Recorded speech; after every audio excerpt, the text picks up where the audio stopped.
Au nom du Père et du Fils et du Saint-Esprit, ainsi soit-il. Mes bien chers frères, la liturgie de ce deuxième dimanche de Carême nous précise un peu plus l'esprit dans lequel nous devons pratiquer ce Carême, qui est l'esprit de la vie chrétienne en général. Et ces textes, il faut les replacer dans le contexte du Carême, qui se termine, je vous rappelle, le samedi saint.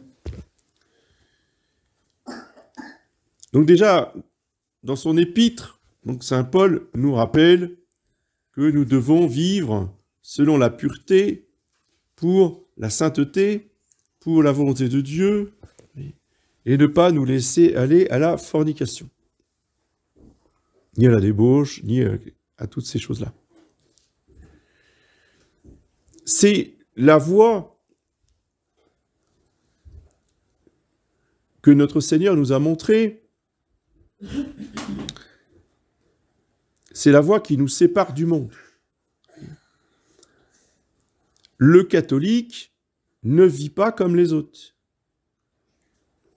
Il n'y a pas besoin de faire des grands discours. Il suffit d'être catholique. Les autres ne sont pas stupides. Ils ont des yeux, ils ont des oreilles. Ils se renseignent. Ouais. 30 ans avec la même femme. Oh. Oui, complètement ringard. Lui, donc on ne lui parle pas. Donc on ne va pas se confier à lui. On va peut-être lui dire bonjour, mais bon. Ça, c'est la croix. Ça, c'est dur.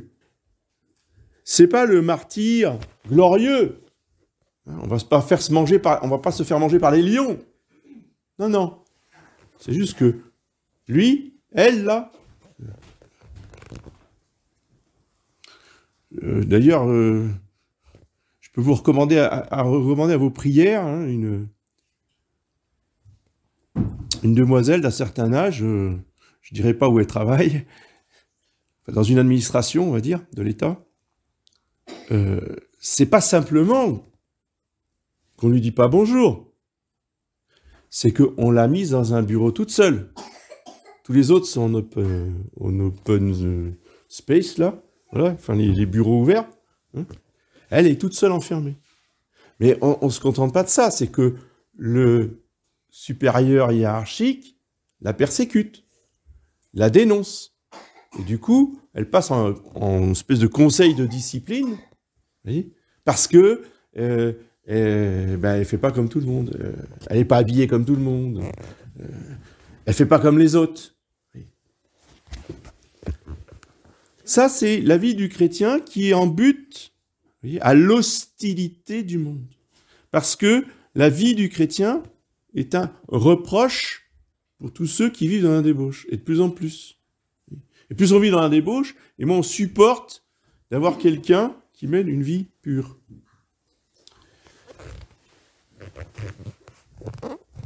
C'est un véritable martyr non sanglant. Un martyr anonyme, quotidien, ordinaire. Mais il faut avoir le courage de persévérer malgré tout, vous voyez, et de ne pas faire de compromission et accepter d'être rejeté par les autres qui sont dans le monde. Notre Seigneur nous a prévenus.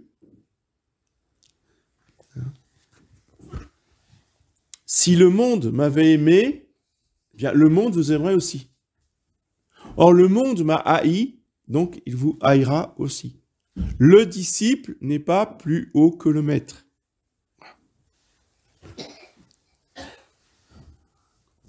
Mais saint Paul nous exhorte à aller beaucoup plus loin que la simple pureté. Il nous dit que nous devons aller jusqu'à la sanctification.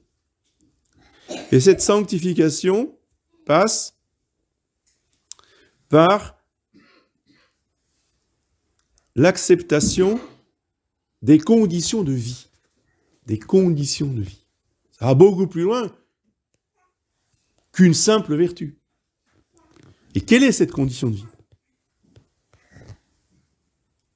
il nous le prêche en silence, à un moment très solennel, qu'il réserve uniquement à 3 apôtres. Hein. Les autres ne sont pas là, hein. Il n'y en a que 3.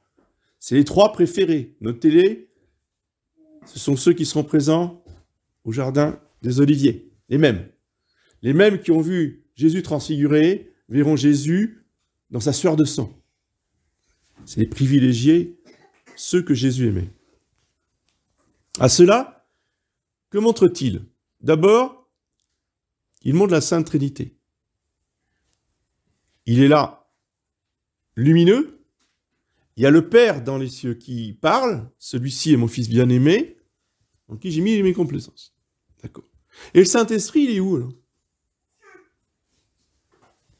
Parce que le jour du baptême, si vous voulez, on voit bien Jésus, de nouveau le Père qui dit « Celui-ci est mon Fils bien-aimé », d'accord? Le Père, le Fils. Et il y a la colombe au-dessus de la tête, ça c'est bon, on a compris, c'est le Saint-Esprit. Mais ici, au Tabor, il est où le Saint-Esprit? Eh bien, le Saint-Esprit, il est dans la nuée. Dans la nuée qui couvre Marie de son ombre. C'est la même nuée qui est là, vous voyez, entre le Père et le Fils.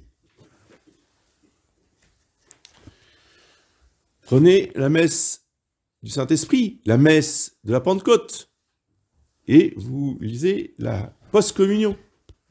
Dans la post-communion, il est parlé justement de la rosée du Saint-Esprit. Donc la rosée qui tombe de la nuée.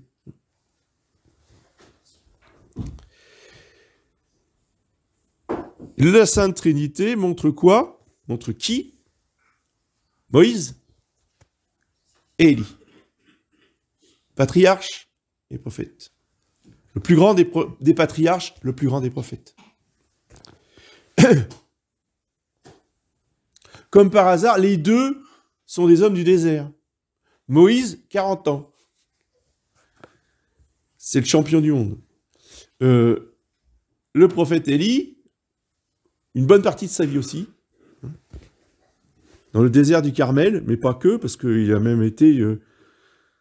il a dû quitter le Carmel sous la persécution de Jézabel, hein, rappelez-vous. Il a dû partir dans un désert, dans le fameux désert de Judée. Et alors là, il y avait que du sable.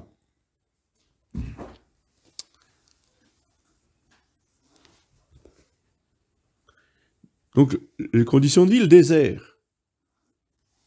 Et dans ce désert, on marche. Le peuple hébreu a marché 40 ans. Les catholiques doivent, eux aussi, dans le Nouveau Testament, garder cet esprit de pèlerin. L'Église en marche, c'est nous.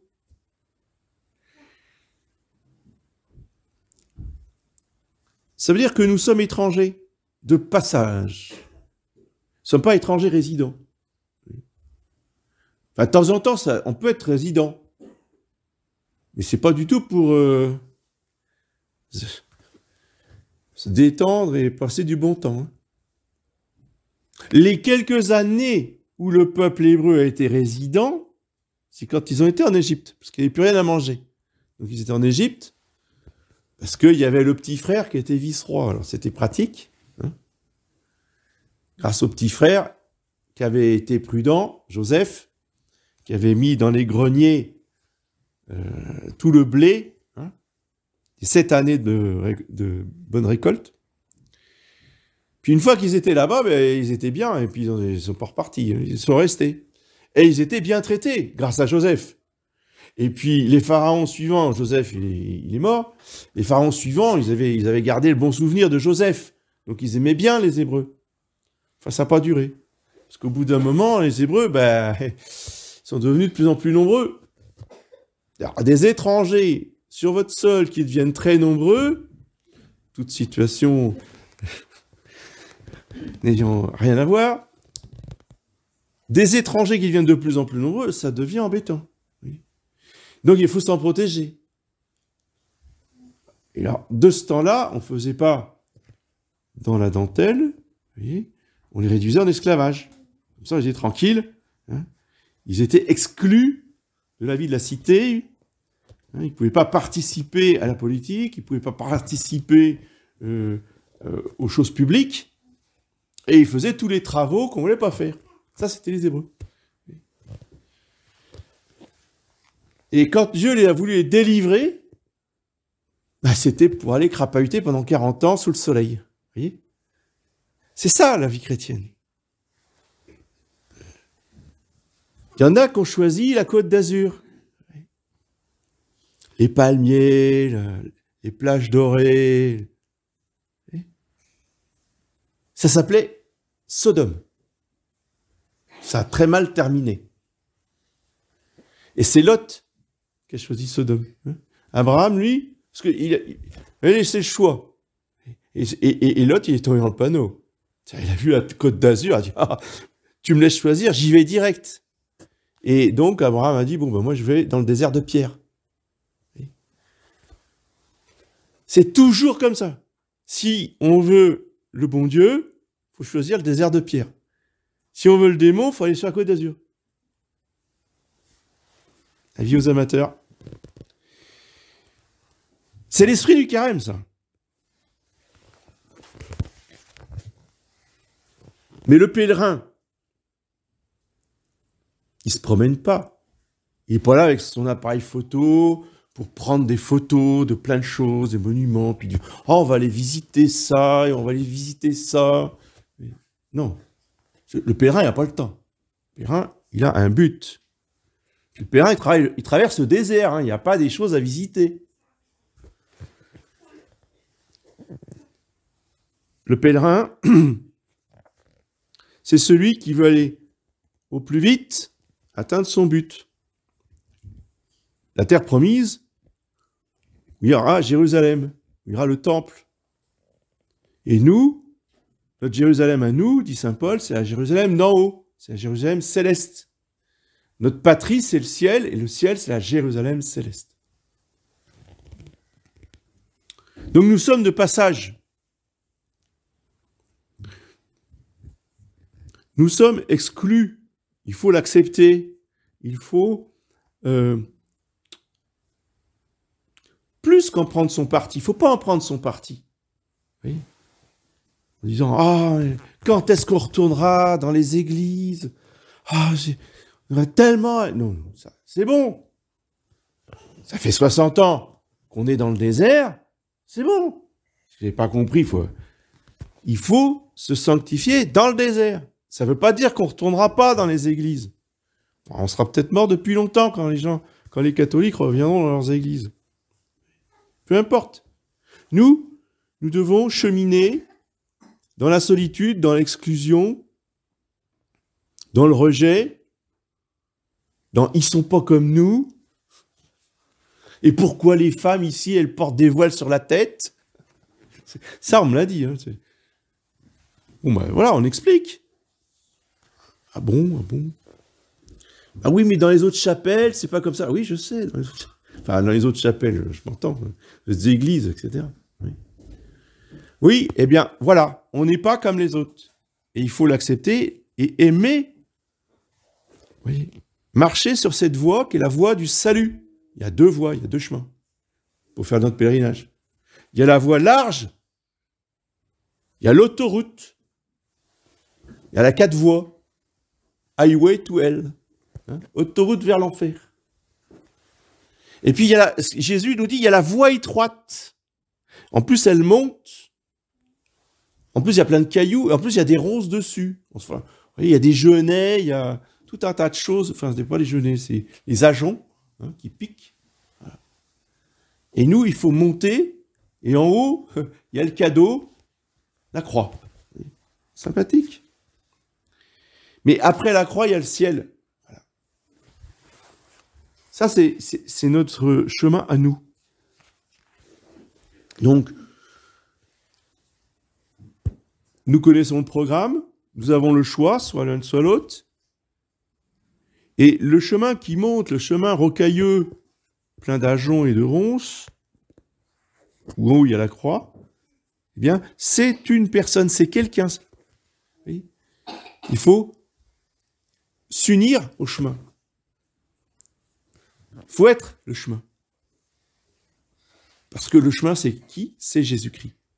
qui a dit « Je suis la voie, la vérité, la vie ». Donc, nous nous unissons à Jésus-Christ, donc nous nous unissons à notre chemin, et nous vivons en suivant Jésus-Christ sur son chemin, qui est le chemin de croix. Vous voyez, si le vendredi, nous sommes tous invités à faire ce chemin de la croix, c'est parce que c'est le chemin qui mène au ciel. Alors Saint Curé d'Ars lui disait que la croix était la clé qui ouvrait la porte du ciel. Bon, c'est une façon de s'exprimer, mais c'est tout à fait ça. C'est-à-dire que si on n'a pas la croix, on ne peut pas rentrer au ciel. Si on ne prend pas le chemin de la croix, on ne peut pas arriver au ciel. Voilà. C'est ça que ça veut dire. C'est tout l'esprit du carême, c'est tout l'esprit de la vie chrétienne. Et c'est cela la vraie joie.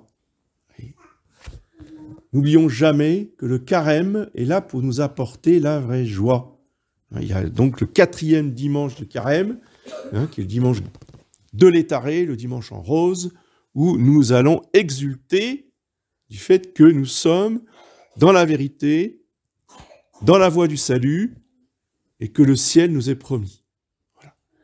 Nous acceptons, nous sommes volontaires pour souffrir, afin d'être couronnés de gloire dans l'éternité, afin de ressusciter avec notre Seigneur Jésus-Christ après le dimanche de Pâques. C'est ça le but final, notre objectif final, que nous ne devons pas quitter des yeux pour persévérer à travers les épreuves du désert. Eh bien, demandons à la très sainte Vierge Marie de nous tenir par la main, de nous accompagner, voire de nous porter dans ses bras, quand c'est trop dur, quand nous sommes fatigués, quand nous en avons assez, eh bien, réfugions-nous dans les bras de la Sainte Vierge pour qu'elle continue de nous faire avancer sur le chemin qu'elle a elle-même parcouru jusqu'au pied de la croix. Au nom du Père et du Fils et du Saint-Esprit, ainsi soit-il.